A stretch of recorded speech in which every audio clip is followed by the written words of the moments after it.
Dear Lady Love TV, Desire in Love May Police Officer. Tunghayan na po natin ang 15 bahagi.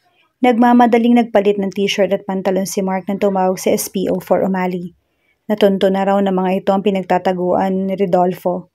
Si Rodolfo ang unang dadamputin nila. Hahayaan na muna nila ang boyfriend ni Ana hanggang sa matuloy ang deal sa Biyernes. If worst came to worst, dalawa ang most likely na kahihinat na ng gagawin nila. Mananatiling nagtatago si Noli para ituloy ang deal o magtatangka itong tumakas kapag nahuli si Rodolfo. Either way, mahuhuli at mahuhuli nila si Noli. Mabuti nga ma-pressure ito ng mapabilis ang operation. Naiinip na siya. Masyado na siyang naa-attach sa kaso at sa pwedeng mangyari kay Niana. He wanted the case over and done with. Nag-text siya sa dalaga sa kabilang kwarto para magpaalam na lalabas siya. Pasado 11:00 na ng gabi. Hindi na siya nagulat sa kanyang ginawa o sa kanyang reaksyon. Ilang oras pa lang niyang inamin kay Niana ang kanyang damdamin, pero parang isinali na niya ang dalaga sa kanyang buhay na parang permanente na ito. Sa routine ng buhay niya, he always figured that when he would fall in love, he would fall hard and fast. He just didn't expect it to be this hard and this fast. He sighed. Ano pa bang magagawa niya? Nang hindi nag-reply si Niana, ay inakala niyang natutulog na ang dalaga. Pero bago pa siya makalabas ng kwarto, ay narinig na niya ang mahinang pagkatok nito sa pinto ng banyo. Nahigit niya ang kanyang hininga. That was when he realized he was dreading her reaction. Maraming nasa serbisyo ang nasisira ang relasyon ng dahil sa trabaho. On-call siya 24/7, lalo na kapag may emergency situation at homicide cases. Ano kaya kung i-update ni Mark ang kanyang pagiging on-call sa call only when absolutely necessary? Napailing siya sa naisip. Nasisiraan na yata siya ng bait. Bumukas ang pinto at pumasok doon si Niana. Nang lapitan siya nito ay magbabakas niya ang pag-aalala sa mga mata ng dalaga, pero hindi naman ito nagtanong. Hindi rin siya pinigilan nito. Hinawakan lang ni Niana ang kanyang magkabilang pisngi at saka pilit na ngumiti. Mag-ingat ka ha. Napabuga ng hangin si Mark. He was grateful she was there to understand. Then he smiled. Opo ma'am, lalo na ngayong may naghihintay sa akin pag-uwi. Ngumiti si Niana. Maya-maya ay tumingkayad at hinalikan siya sa mga labi. O siya, umalis ka na at baka masermonan ka pa. Hindi na siya napigilang yakapin at halikan sa mga labi ang dalaga hanggang sa naghabol na sila ng pareho ng hininga. See you tomorrow. Oo na, nakangiting sagot nito bago siya tuluyang pinakawalan. Akmang papasok pa si Niana sa banyo nang tawagin niya ito. Nilingon siya ng dalaga. Nakangiti. Yes, he smiled. I love you. She smiled back and saluted him. Bakbaka na sir. Pinapunta ni Mark ang nakaduty sa mobile na kanyang bahay at nagbilin na huwag aalis doon hanggat hindi siya nakakabalik. Malamang ay umagahin sila. Napangiti pa rin siya habang nagmamaneho nang matingnan kay Don ay nakita niyang parang nagpipigil ito ng paghagikhik. Nagsalubong ang kanyang mga kilay. Ano? Para kang timang. Nakangiti mag-isa. Patawa-tawang sabi nito. Pinigilan niyang mapangiti muli. Hayun siya, sasabak sa gera. Malamang ay maulanan pa ng bala at ng kung ano-ano pa, pero nakangisi siya. Wipe that grin off your police. Saway niya sa sarili. Lalo lang siyang natawa. Para kang gago, Mark. In love ka pre. Bumunghalit ang tawa si Don. Anak ng tokwa. Ayoko nang ma-in-love. Baka magkaganyan din ako. Nakakahiya. Tanga lang. Napailing na si Mark habang nakasunod sa mobile. Napapunta sa barangay Guadalupe. Doon natunton ang private beach house na pinagtataguan at pinagkukulungan daw ni Rodolfo. Paano niyo nalaman ang tungkol dito? Tumawag si Ronel kay Noli kanina. Mga 6 siguro. Narinig ni Vic na naririto raw siya sa Guadalupe. Hinihintay namin siya makauwi. Sinundan namin papasok. Malamang ay galing sa inyo. Yung minamanmanan kayo. Baka napansin niya kayo. Tinago namin yung kotse. Lakad takbo kaming dalawa. Good thinking. Sabi niya sabay lingon sa kotse. Nakasunod din nila. Kasama nito si Vic. Walang nakakita? Sigurado ka? Walong tao silang lahat. Kahit sila lang ni Don ang lumakad ay kaya na nilang dalawang trabaho pero protocol yon. Mabuti na rin yung siguradong hindi dahil hindi nila nasisiguro kung may mga kasama pa ito. Mabuti na rin walang sabit on the slim chance na makapuslit ito. Hindi sila makakagalitan dahil masusugod sila ng hindi handa. Pakiradyohan mo nga yung mobile na nag-iwan ng sasakyan sa labasan. Baka makita doon ni Rodolfo at bigla na lang tumakbo. Utos ni Mark kay Don. Sumunod ang lalaki. Maya-maya pa'y napapaligiran na nila ang beach house na pinagtataguan ni Rodolfo. Pinagtago ni Mark ang kanyang mga kasamahan sa likuran ng mga puno at halaman sa paligid ng bahay.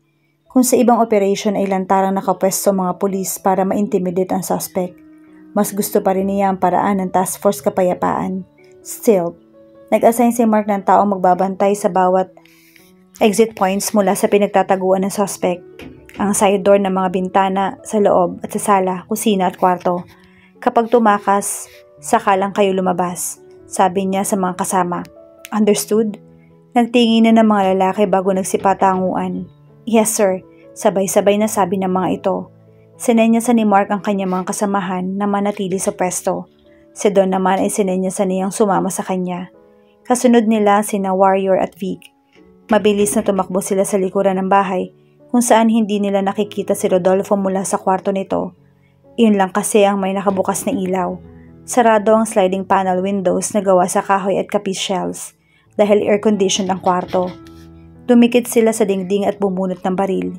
Sinenyasan ni Mark sina Warrior na manatili sa likod bahay bago dahan-dahan nilang pinuntahan ni Don ang bintana ng kwarto para malaman kung gising si Rodolfo. Oh, harder! Malakas na ungol ng babae mula sa loob ng kwarto. Nagkatinginan sila Don at saka ngumisi. Parang kampante si Rodolfo na hindi ito matutunton. Nang bababae pa ang ungas. Sinenyasan ni Mark ang kaibigan bago nila ginawang bumalik sa likod bahay. Saka lang bumungisngi si Don. Napakamot siya sa kanyang baba at saka napangisi na rin. Punyeta, possible hostage situation, sabi niya sa mga kasama. Nagtatanong ang mga itsura ni na Warrior kaya nag-elaborate siya. May kasama siyang chick. So, anong plano? Ani Warrior. Siguro naman ay may utak siya at maisip niyang huwag manlaban, sabi ni Vic, lalo na't wala siyang bahag. Pinigil nilang magtawanan. Iwas tayo sa hostage taking, sabi ni Mark sabay pasa ng warrant of arrest kay Don. Kayo ni Vic ang kumatok sa front door. Kinya, doon tayo sa kabilang pintuan. Paano kung lumaban at gawing hostage yung babae? Tanong ni Don. Nagtiimbagang si Mark. He hated men who used others as a human shield. Yun ang pinakahuling katanghan na gagawin niyang ugok na yan. Kung sakali mangyari yon, kapag may clear shot, itirahin nyo na. Nagkatinginan ng tatlo sa kasabay-sabay na tumango. Kinalikot ni Mark ang keyhole hanggang sa makarinig siya ng click. 6 seconds. Mark, not bad, sabi niya sa sarili. Bakit kaya hindi kasama sa curriculum ko yung lockpicking? Amused na tanong ni Warrior na nakatayo sa kanyang tabi. Nakadikit sa dingding at hawak ang baril nito na nakatutok sa itaas. Itanong mo kay Major. Sagot niya nang tinutukoy ang ama nito na isa sa founders ng Task Force Kapayapaan. Baka iniisip niya magre-retrain kayo ng mga akyat bahay at carnapper. Bumunot siya ng baril at sumandal sa dingding. Sa tabi na nakabukas sa bintanang nasa tabi ng side door. Hintayin na lang natin kumatok si Umali. Maliit na bungalow ang naturang beach house. Nakabukas ang kalahati ng sliding windows dahil may grills naman sa labas niyon. Sa unahan ng pintong binabantayan nila ni Warrior na may 2 by 2 feet na flap-style window na tinutulak pa itaas para mabuksan. Sigurado siya na banyo iyon sa loob ng kwarto dahil iyon lang ang bintanang mataas, kwadrado at walang grills. Hindi nagtagal ay kumatok si Don sa front door. Hindi nag-announce na pulis si Don, basta kumatok lang ito. Sumilip si Mark sa bintana at nakitang ang babae ang pinagbukas ni Rodolfo ng pinto. Tarantadong duwag sa loob-loob niya. Maiksing robe na pula ang suot ng babaeng halatang nagulat o umaktong nagulat nang mapagbuksan sina Vic at Don. Magandang gabi po ma'am. Magalang na bati ni Don. Sabay pakita ng badge nito. Ako po si Inspector Umali. Ito naman po si Inspector Chavez. Gusto po sana namin makausap si Rodolfo. Kasama niyo po ba siya rito? Hindi ko po kilala yung sinasabi niyo. Ako lang mag-isa rito sir. Sagot ng babae. Right. Umikot ang eyeballs ni Mark at nagdo-do-it-yourself karoon sa kwarto. Ma'am, nakapagtipo kasi sa amin na dito kayo nakatira kasama si Rodolfo. Sabi ni Vic. Pero kung kayo lang mag-isa rito, hindi naman po siguro masama. Kung titingnan po namin ang buong bahay. Tumaas ang isang kilay ni Mark nang humarang ang babae sa pintuan. Na makita niya nagbaba ng tingin sina Vic at Don, ay sigurado siya nakatingin sa cleavage ng babae ang mga tinamaan ng kulog at kidlat. Pero sir, Hindi naman yata tamang pumasok kayo dito ng ganoon na lang. Ako lang ang naririto.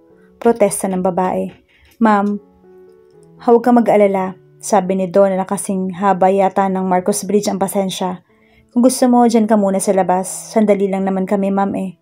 Pero, protesta uli ng babae ng akmang lalampasan ito ni Don. Sandali. Hindi naman kayo pwedeng basta nalang pumasok ng walang warrant? Binunot ni Don ng papel mula sa loob ng jacket nito. Hayan o. Ngayon, tubig ka muna dyan. Ayaw kong madamay ka. Pero kung gusto mong masampahan ng obstruction of justice ay... Sige lang. Nagmamadaling tumabi na ang babae at pinasok ang dalawa. Inabot ni Vic ang doorknob sa kwarto at pinihit iyon. Nakalak ang pinto. Rodolfo, alam naming nandyan ka. Buksan mo ang pinto. Wala ka na rin namang matatakbuhan. Dito ka rin lalabas. Nakahanda kami maghintay dito hanggang umaga. Hahayaan na lang ba natin ang dalawa? Napapangiting tanong sa kanya ni Warrior. Kaya naman nila yun eh. Naghahanap ka lang ng lusot para makauwi na. Kung ikaw ay may asawang tulad ng asawa ko, magmamadali ka ring umuwi. Nakangising sabi ni Warrior. I know exactly what you mean. Ngalingalin sagot niya sa kaibigan. As if he had the right. Gusto ko nang umuwi kay Niana. Napatda si Mark na mapatingin siya sa unahan. Sinenyasan niya si Warrior at tinuro ang mataas na bintana kung saan nagtatangkang tumakas ang hinayupak na si Rodolfo. Isang paa lang nito ang nakalusot sa bintana. Napangisi siya. Mabilis nilang pinuntahan ang bintana at pumesto sa magkabilang gilid niyon. Paglabas ng kabilang paa ni Rodolfo, ay hinawakan nila Warrior ang mga paa ng lalaki at hinila ito pababa. Bago pa ito bumagsak sa lupa ay nahablot na niya ang baril ni Rodolfo. Pagkatapos ay sabay nila itong itinutok. Good evening, bossing. Why in a hurry? Late for your date? Nakangising sabi ni Mark. Sa tansya niya ay 5'10" ang height ng lalaki, pero kung itatabi ito sa kanila ni Warrior ay di hamak na mas maliit si Rodolfo. Strict ang parents mo, no? Kaya siguro tumatakas. Bad. Sabi naman ni Warrior na agad na isinaliya ang lalaki sa dingding. Sa isang iglap ay napusasan nito ang mga kamay ng suspect. Nagsipagtakbuhan ang kasamahan nila papunta sa kanila. Ipinasok ni Mark ang baril ni Rodolfo sa isang ziplock para gawing ebidensya. You, my friend, have the right to remain silent. Naputol ang pagmimesmerize niya nang biglang nagring ang kanyang cellphone. Napakunot noon siya na makita ang pangalan ni Rocky bilang caller. Mark! Sabi ni Rocky nang tanggapin niya ang tawag. Nagsisigawan ng mga kasamahan nilang pulis na dinala mo rito. Sa kinaroroonan nila ang babaeng kasama ni Rodolfo. Kaya hindi niya gaanong marinig si Rocky. Pero Diyos naman Rocky Nasa raid kami. Tatawagan na lang kita mamaya. Ay sorry, sige. Sabi ni Rocky at dali-dali na nag-disconnect. Naiintindihan niya ang babae dahil dati rin itong pulis. Na-curious si Mark kung bakit ito tumawag pero may kailangan siyang unahin. Hinarap uli niya si Rodolfo. Nasaan na ba tayo? Oo nga pala. You have the right to remain silent. Anything you can say be used against you in the court of law. You have the right to an attorney. Hindi makatulog si Niana sa pag-iisip kay Mark. Halos 3 oras na lumipas pero hindi pa rin niya alam kung ano nang nangyayari sa binata. Hindi siya dapat mag-alala pero hindi niya maiwasan. Ayon kay Finn, magaling daw si Mark. Matinik. Pero hindi pa rin niya mapigilan ang sariling mag-alala para sa kaligtasan nito. Hindi ipatatawag si Mark lalo na at off ng binata kung hindi importante ang lakad ng mga ito. Ngayon ay alam na ni Niana ang pakiramdam ng nanay niya tuwing ipinatatawag ang tatay niya. Makaya ko kaya ang ganitong stress sa araw-araw na magtatrabaho siya? Tanong ni Niana sa sarili. Baka maloka ako at mapuno ng wrinkles yung mukha ko by that time. I'm 30. Goodness, huwag naman sana. Napapitlag siya nang maramdaman ang pag-vibrate ng kanyang cellphone. Dali-dali niyang binuksan. Kay Mark nang galing ang text message. Kung tulog ka na, mabuti. Kung hindi pa matulog ka na, okay lang ako rito. Don't worry, tapos na ang raid. See you later. Parang nabunutan ng tinig sa dibdib si Niana. Napangiti siya at mabilis na nag-reply. Mabuti naman. Good night. Sleep na ako. Ayaw magsalita. Maghihintay raw siya ng abogado. Naka-ismid na sabi ni Don kay Mark nang lumabas ito ng interrogation room. Hayaan mo na. Sa totoo lang, wala naman siyang kailangan sabihin pa sa atin na hindi rin natin malalaman mula sa kapatid niya. Nagkibit balikat na sabi niya. May listahan tayo ng mga resort na pag-aari ni Lahara. Nasa atin sina Ana at Niana. Kapag kumilos si Noli, malalaman din natin. Patawagin mo siya ng abogado. I-arrange na lang ang magiging non-bailable siya for the meantime. Pwede siyang i-detain sa illegal possession of firearms at prostitution. Nasaan na pala ang 2 tukmol? Tanong ni Don nang mapansin nitong wala na sina Warrior. At Vic, kahapon po on duty ang mga yon. Uuwi na raw si Warrior at namimiss niya na ang asawa niya. Si Vic namimiss na raw yung kama niya. Napangiti siya kahit ang totoo ay pare-pareho silang walang tulog. Maglalag out na tayo, sabi ni Don. 4:00 na. Sige, gusto ko nang matulog. Nayakap si Niana. Pipindagdag ni Mark kahit alam niyang malabong mangyari yon. Ako rin, sabi nito at lumapit sa bandy clock. Katapos lang mag-lock-out ni Don nang lapitan sila ng isang kasama nila sa mobile. Sir, may trouble ho sa Leland Greens. May magnanakaw raw ho. Napahinga ng malalim si Mark at saka siya bumaling kay Don. Mauna ka na. Ako nang bahala rito. Pero mag-off ako buong araw bukas.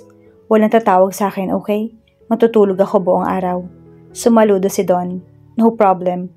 Tayo na magbago yung isip ko at tuluyan ko na kayong tulugan dito. Yaya niya sa isa pang kasama.